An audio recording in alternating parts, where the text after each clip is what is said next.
Hey, hey, hey, good morning, good afternoon, and good evening. Hey, how's everybody doing? Yes, you've heard me ask that all the time and time again. But I'm asking you, how are you doing today? Me? You guessed it. I'm doing pretty dang good because I'm alive. I had some food. Maybe it wasn't the best of all foods, but hey, belly is feeling good, so I'm feeling all right. Anyhow, today my conversation is with Brittany and Oliver. So they are a married couple and they have a business, or we'll call it an organization of students, performers, instructors, and many other things. But what they do is they run this organization that works with stage theatrics, and more specifically, violence and combat in stage theatrics. And they do this to make it safe for both the performers and for the audience to enjoy and to see the realism. But it's more than just that. You're going to hear our conversation talk a little bit more about their lives, and then again about Argent Combat, their organization. So let me read to you right off of their website what it says, what their organization is all about. So it is Argent Combat is a Philadelphia-based organization of students, performers, choreographers, and instructors of theatrical violence and stage combat. So what does all this mean? This is all about safety and proficiency in hand-to-hand and in combat with, I'm going to just call it tools, whether it be sword fighting, whether it be with pistols, all of that. So have a listen, enjoy. Please remember, like, share, and comment. Whatever the algorithm does, that's what they like. And I would appreciate it. So let's get right into it. Oliver, Brittany, welcome. Thanks for joining me today. Yeah, it's so nice of you to have us. If you wouldn't mind just kind of giving that little background, because again, you two are co-founders of Argent Combat. Brittany, you're an executive director of the company. Oliver, you are co-founder, and you are the man. You are the trainer. You're the guy out there teaching Yeah, we everybody. like to we like to say that Brittany's the brains of the operation and I'm the right arm. So yeah, so Argent Combat is a stage combat training and fight directing kind of outfit. Stage combat is it's the theatrical discipline of making violent choices on stage, right? So actors can explore uh, hurting other people, being hurt themselves in a safe way, So it's safe for the actors, but it's believable for the audiences. So it's an entire discipline. It's happens everywhere. It's obviously it's on stage, but when you talk about it in film, it usually falls under the stunts category. Mm-hmm. But we're more focused on live performance and stage work, just because East Coast Philadelphia is a little more. You're going to get a little more. You're going to get a little less film, or theater. So I've been training in stage combat since I was in school years and years and years ago. The story I like to tell is when I was in college, they bounced me out of the acting program because when you're a junior, you had to audition again, and juries is kind of the term that was used at the time.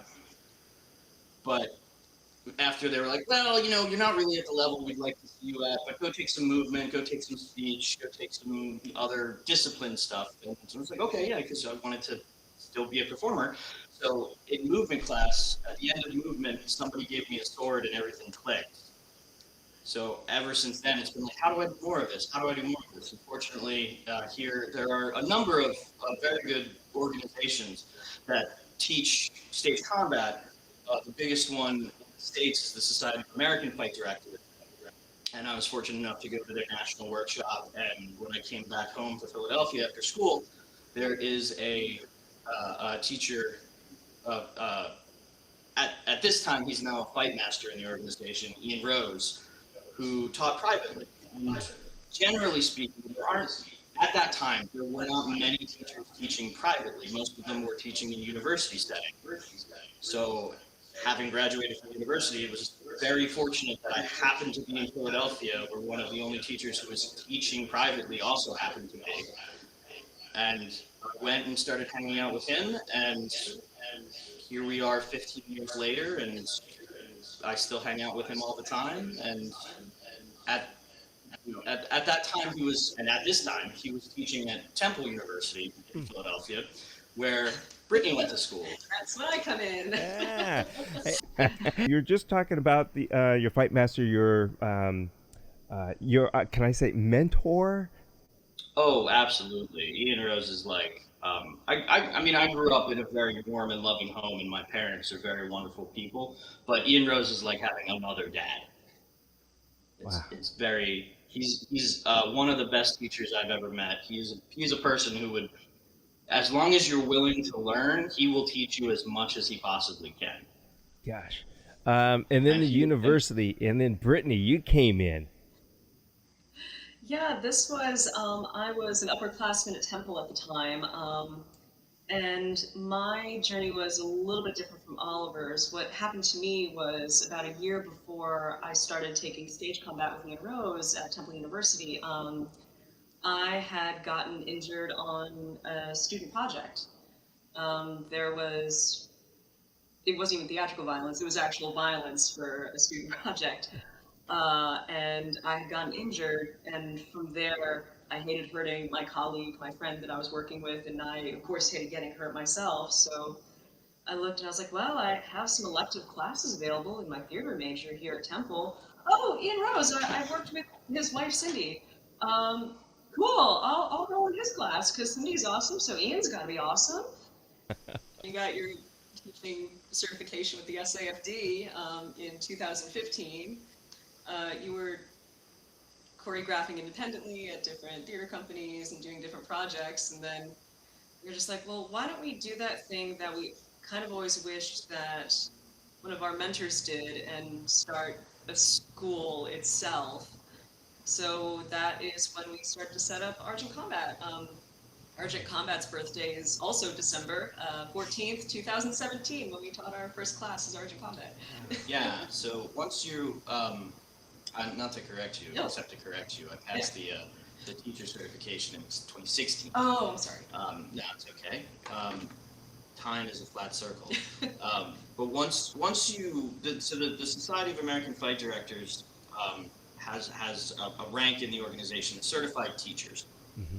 And what that does is, in the organization has recognized that, oh yes, you know what you're doing, and we trust you to instruct students, and you can choreograph the adjudication fight. So there's, in the organization, students are allowed to take the skills proficiency test, and it's just, an adjudicator comes in, judges their fight, and it was like, oh, I saw all the things that I need to see. Yes, I think that you are safely performing this discipline. Here is a certificate of completion and a certificate that, like, yeah, we think you know what you're doing. So the certified teachers are the people that put those fights together.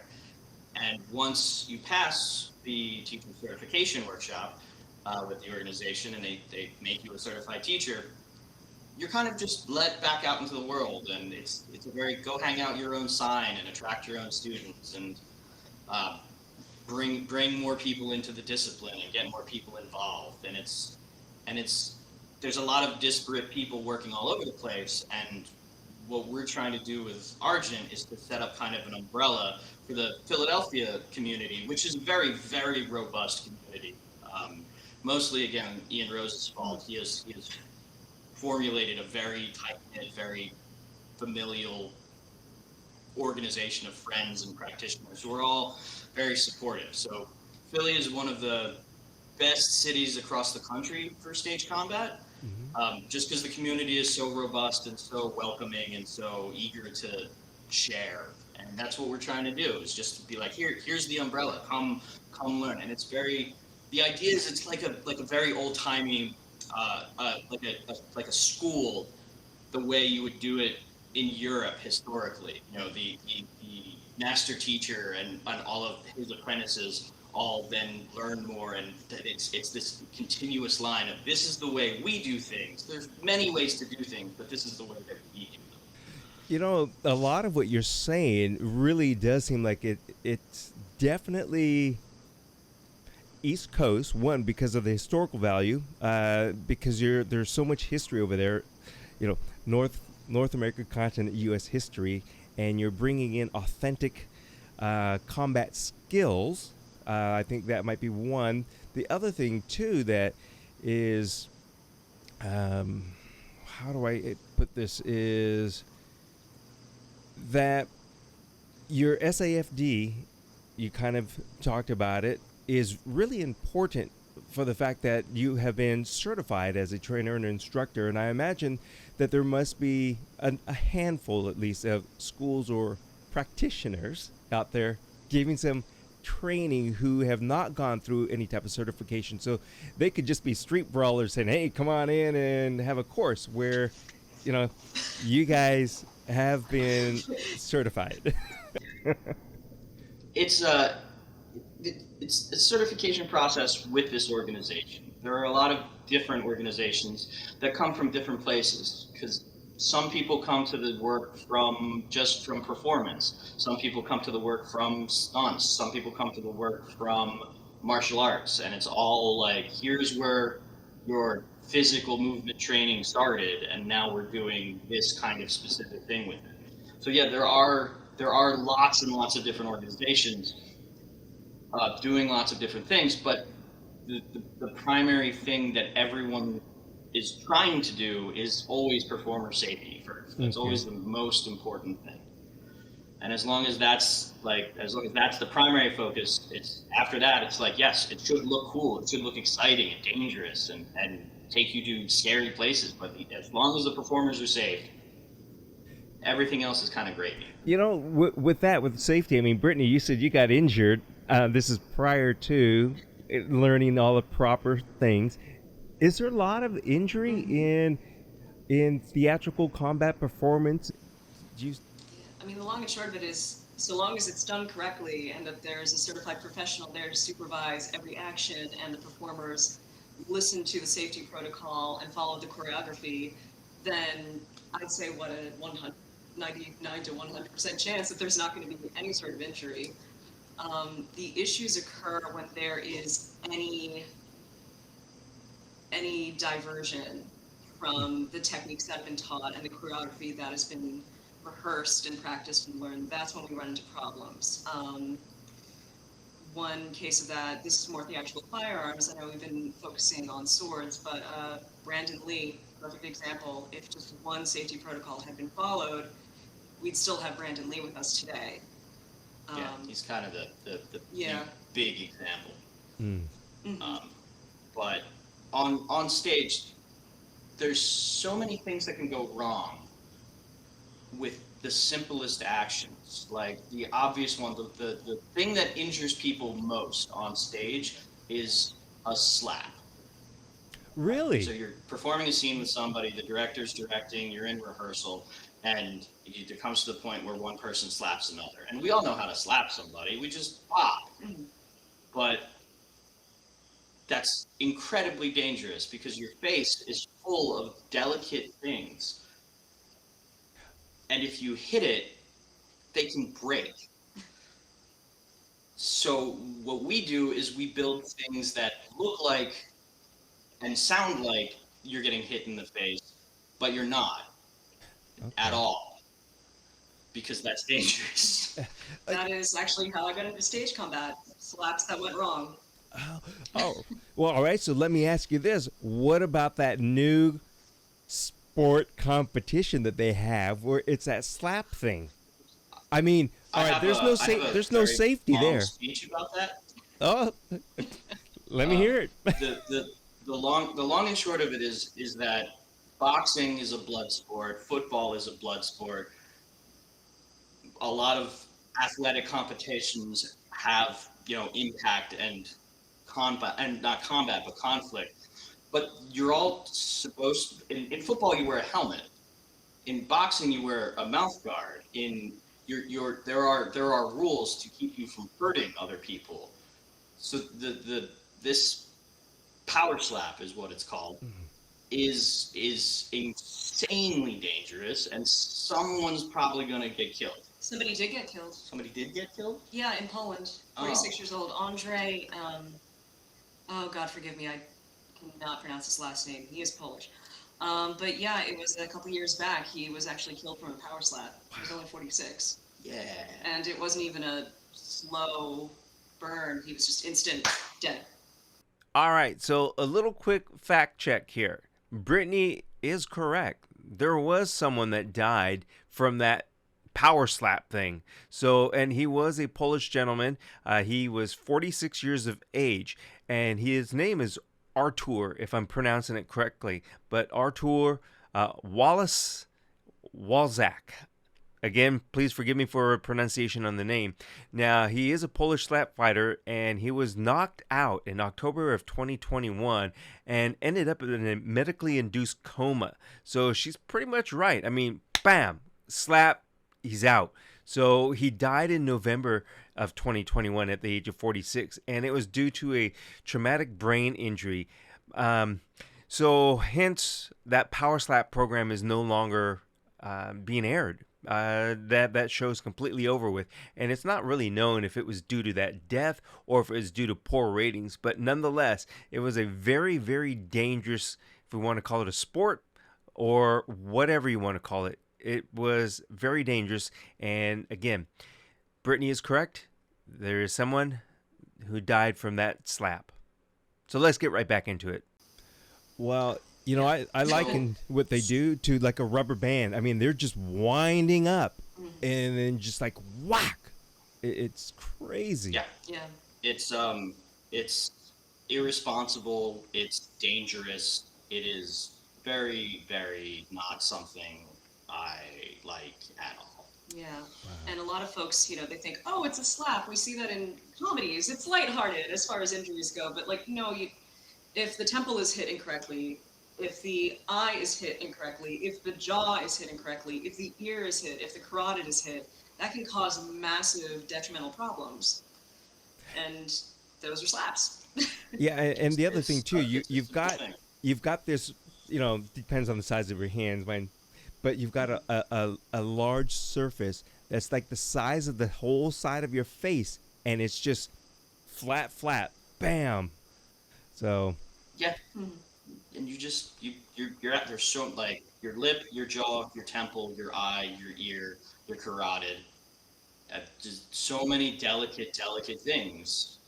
And also, if you just apply a lot of force to the side of your head, your brain's gonna jiggle. Yeah.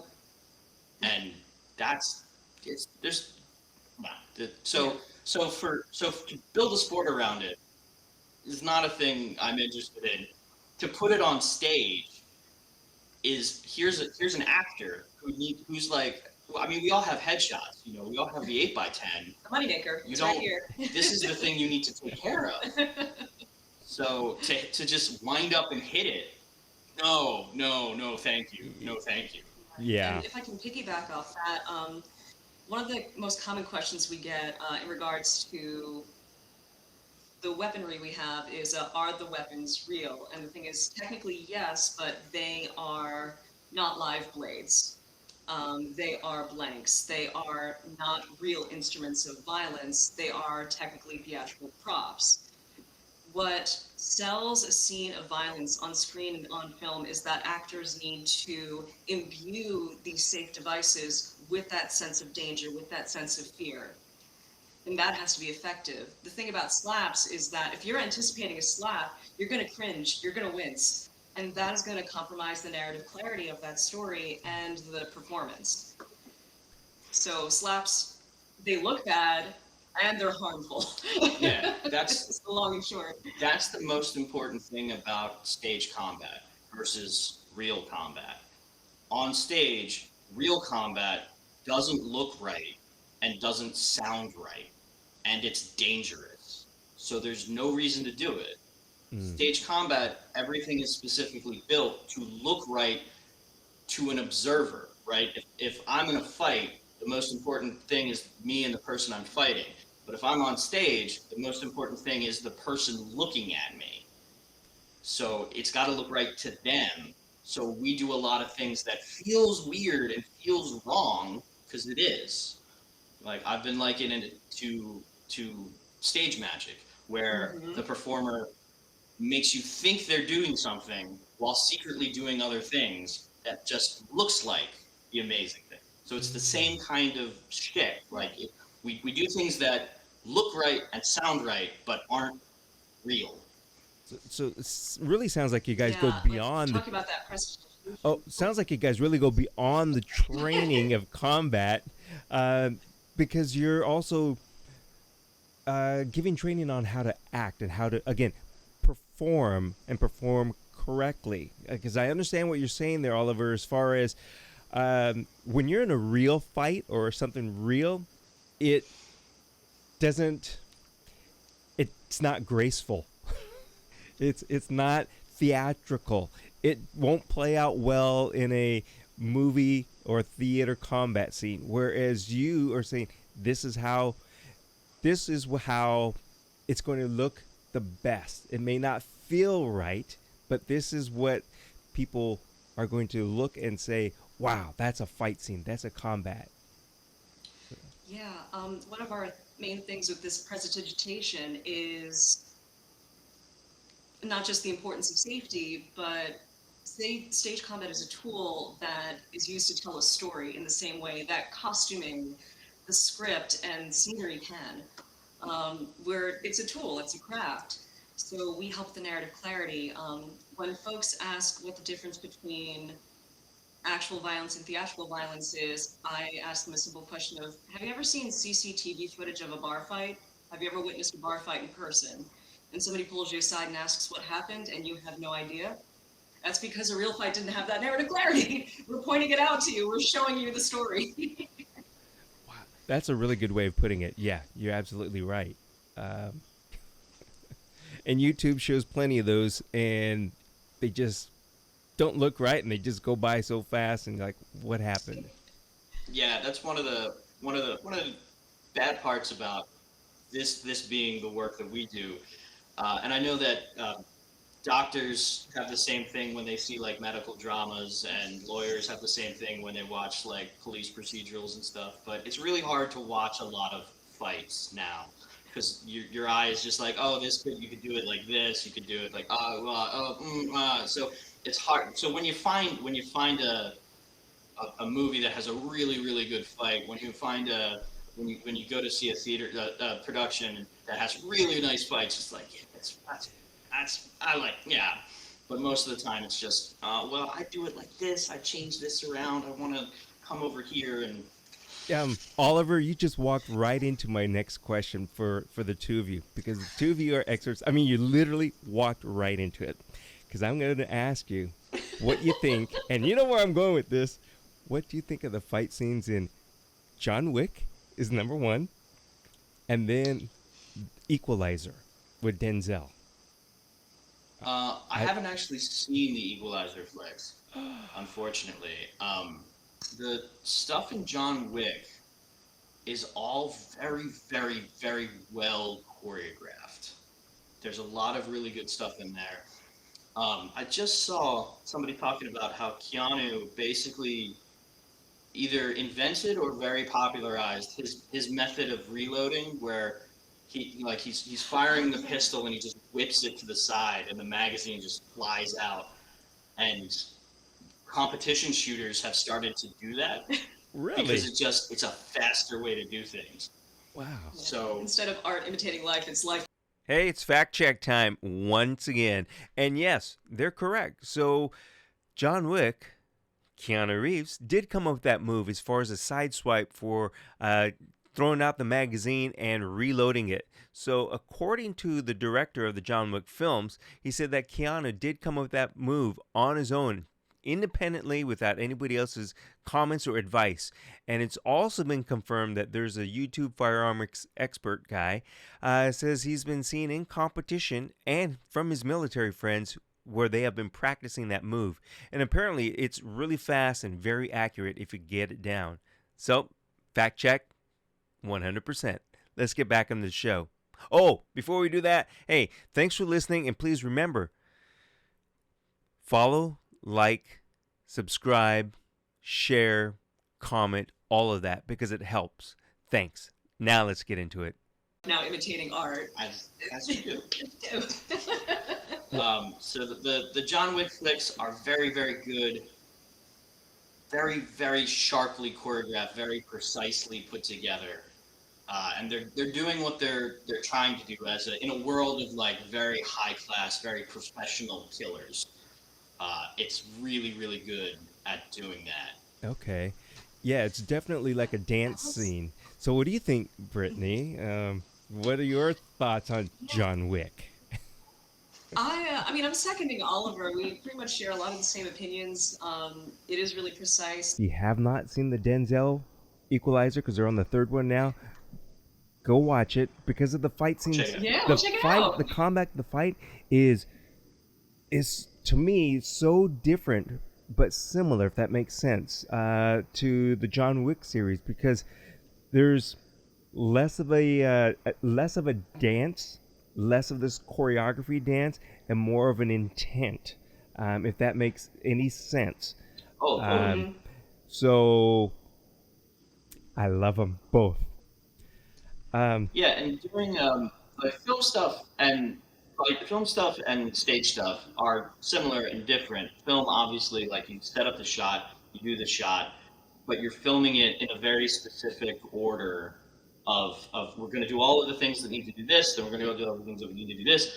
When you're working on stage, and you have a 2-hour show that has a big fight at the end, the actors they have their whole 2-hour performance, and they have to keep enough juice to get through the fight at the end. They can't just come back and do it again tomorrow because it didn't go off well.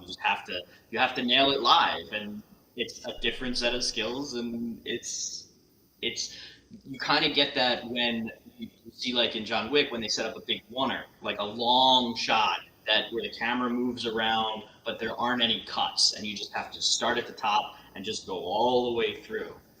And that's a lot of fun, and that's like what working on stage all the time is like.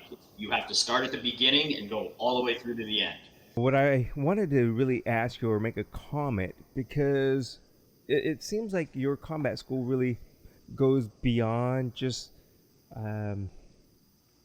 combat and stage and theatrics. It really seems like you are also about social awareness and inclusivity in things. So, am I reading too much into that, or? Nope. Okay. You're very vocal about it.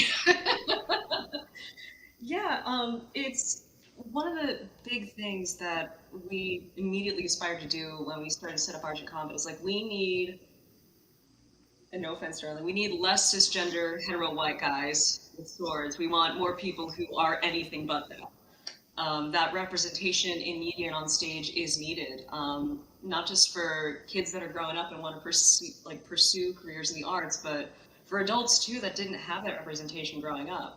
So our big quest was to figure out, how do we amplify the marginalized? How do we become advocates? And the easiest solution for that was listen to them, take a step back, listen to them. We don't need the spotlight. Let's spotlight all these people that have deserved it for years. And we haven't really shied away from it. We spoke out against Asian hate. We spoke out against the January 6th insurrection. We spoke in support of Black Lives Matter. We speak in support of the LGBTQIA community. And we make sure that we are not getting our words minced at all. We just want to make sure that that's incredibly clear, that we are a safe place for those people to learn this art of stage combat, whether it's because they're enthusiasts, it's a thing that they've always wanted to do, whether it's a career choice for them, whether they're a movement artist that just wants to explore different ways of expressing themselves through movement. We just want to be that safe haven, because the more diversity we have, the cooler this, like the more diverse the threads that we let in, the cooler the tapestry that we're building. You know, beige isn't necessarily a cool color. We don't want to be all beige. Let's go. Dang, yeah, it's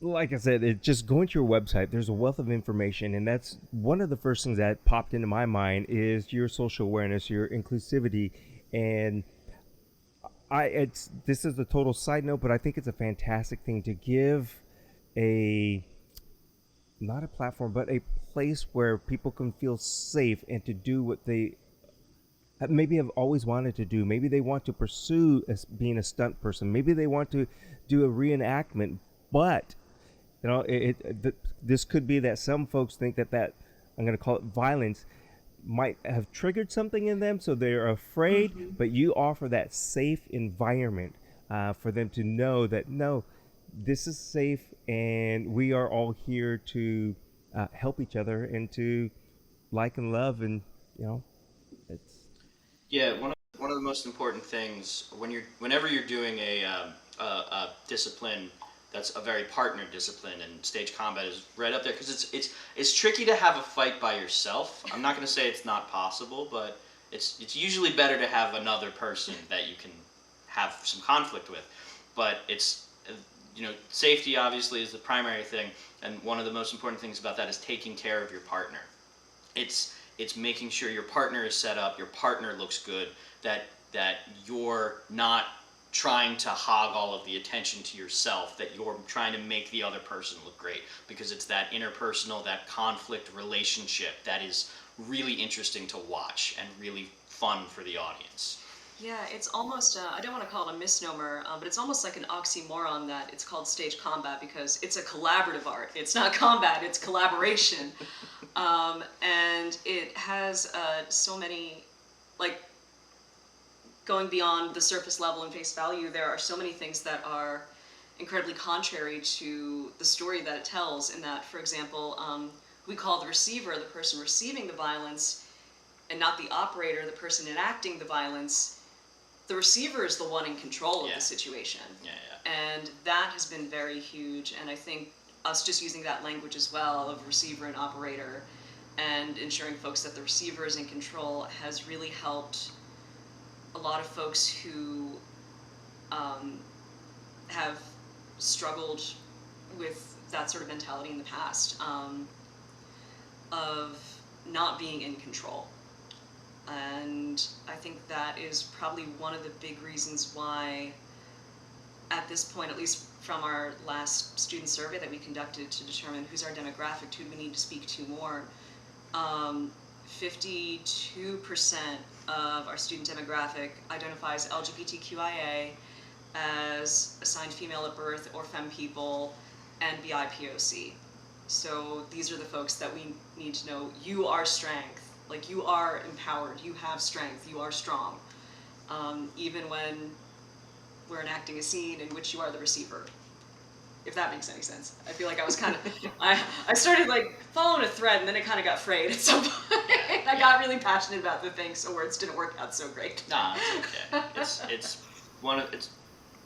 the person who has violence done upon them is the person who's in control of the situation. So if someone grabs someone and throws them across the room, there is here we got the grab, and then I'll tell you where I'd like you to go, and then when you go there I'll follow you along. But the person receiving the action is actually doing the work. So if they need to bail out of the scene, bail out of the moment because something has gone wrong, or their feet are bad, or they've tripped or something, it's everything's safe, and I'm not actually grabbing anyone or throwing anyone anywhere. It's just, hey, go over here, would you? Okay, great. I would imagine that this has, and I think you used the word too, like a conflict resolution. It would teach people in also, I think, in real life situation, like danger, move away, or something to that effect. Is that an intent, or is that like a byproduct of this combat theatrical stage training? It's a little of both, and I'll give you some fancy quotations we like to use, and one of them is cut for stage, parry for real. And what that means is when I'm attacking you with a weapon, I'm attacking in a way that is not dangerous, right? I'm putting things in specific places where I'm not actually trying to do violence upon you. when I'm defending myself with a weapon, I'm defending myself with a weapon the way that you would. If you watch a fencing match and you see how the blades move around, we do those blade actions legitimately. These are legitimate defensive actions that are designed to keep you safe, even though the attacks are not designed to hurt you. But just in case somebody trips or you go to an audition and having a lot of experience and someone who is attacking you does not have a lot of experience, we build things in specifically to keep you safe, right? So cut for stage, parry for real. But the other side of that, and talking about conflict resolution, is there's a difference between trying to win and trying to tell a good story. Like when you're in a fencing match or a boxing match or an MMA sparring match, you're trying to win. But when you're on stage, somebody's going to lose, and if you're still trying to win, but the choreography says that you lose, you're not telling the right story. So embracing I'm the one that gets stabbed, I'm the one that gets thrown to the ground, I'm the one that gets tossed off of this building, like, it's a different mindset, but it can be a lot of fun. And it's that whole I don't have to win everything I'm trying to do. And which, is very helpful when you have situations where maybe in the real world you're having an argument with somebody and getting out of the head where I have to win this argument. Be like, well, do I have to win or should I? No. What? Maybe we just resolve the conflict and I don't have to win. Because then it's a lot easier when two people who both have to win this argument, it's really hard to come to a resolution. But when you have the whole I don't have to win. How do I resolve the problem? Maybe that's helpful in the real world. It's a thing. I don't know. I've just been thinking about it a lot for no particular reason. I'm going to go back and say that a lot of what I'm hearing and what I read and see from the photos going on your website, where folks can go to argentcombat.com. I don't want to read into it, but there is a lot of interpersonal skills happening here. There's a lot of conflict resolution. It's social awareness, a lot of that. So I look at what you guys are doing as more than just a stage and theatrical training. You're really giving people real life experiences. Well, it's about keeping people safe. Yeah. So why can't we do that more than just on stage? Yeah, and I also argue too that stage combat, even for enthusiasts, it's something that it's a skill to learn that's empowering, and it's also a tool towards navigating your own consent, autonomy, and agency. You get to learn your body, you get to listen to your body, you get to listen to other people and collaborate with them and create art together. So it helps to develop interpersonal relationships, like you said. And also you get to express yourself through the exploration of movement in maybe some ways that dance and theatrical it is a theatrical movement that we teach, but in the same way that interpretive dance can be a tool for people to learn how to express themselves. Stage combat is in that way too. It's just a little bit of a different aesthetic because there's swords. Yeah, there's a very old stage expression about musical theater and why you sing and dance in musical theater. And when you can't talk anymore, you sing, and when you can't move anymore, you dance. And for us, it's when you can't talk anymore, you yell, and when you can't move anymore, you punch somebody in the head. But safely and correctly. But it's a choice that you can make as a performer, and we like to help explore those darker, more deep-seated. I don't want to say natural. What's the more word? Visceral? Visceral. That's a great word. More visceral. A visceral choice. Mm-hmm. That you should be able to make, but you should be able to do safely to protect yourself and the other people on stage and everybody else around you. All well said. I want to circle back around real quick because I want to ask you, why is it important to go to a school such as yours and be trained by somebody that's SAFD trained? SAFD that's a good bit. That's pretty good. probably was thought of when the organization was created back in the 80s, I want to say. I think it's the 80s. I'm pretty sure it's the 80s. So then can we say Fight Directors Canada, the FDC is Fight FDCA? Safety? Fight Safety. Yeah, so it is SAFD. But I mean, the simplest reason to learn from somebody who's trained to do it is because we already did all the hard work. Like, the organization, people in the organization have already gone through and been like, how do I make this safe? How do I make this look believable?